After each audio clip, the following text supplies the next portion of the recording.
Now we're going to look at the last step in hypothesis testing and just highlight some key considerations as you make a conclusion from your test. So first, let's remind ourselves about how we got into this whole situation.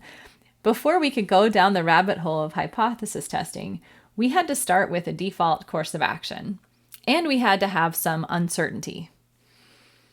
The default course of action was something that we were happy to follow as long as we didn't have any data, or we knew very little, or the null hypothesis is true for sure.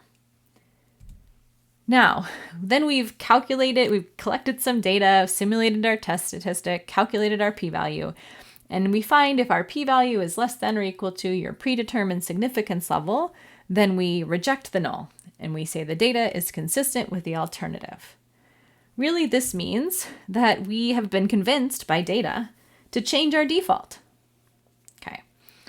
On the other hand, if we end up with a fail to reject the null hypothesis, or the data is consistent with the null hypothesis, you can say this is basically that we've learned nothing.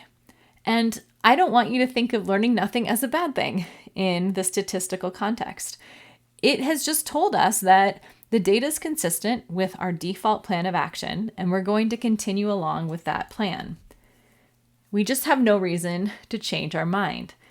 Is this telling me that my default action is correct, or is this proving it's the right path? No, I'm not sure if this is still the right action.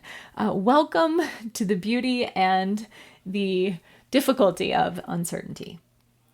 So again, in the context of these tests, I want to highlight that we cannot prove anything at the end of the day.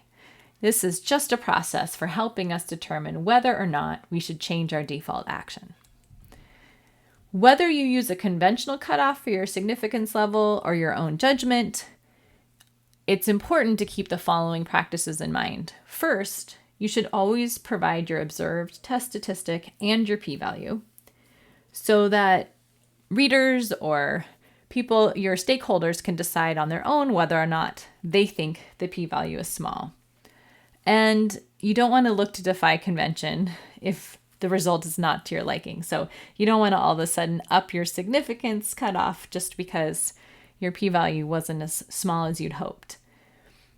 Even if you do get a significant result, even if a test concludes that the data is consistent with the alternative, it doesn't explain why. And so this is very important. You can't make causal conclusions without further analysis unless you're running a randomized controlled trial, which we will talk about in a future video.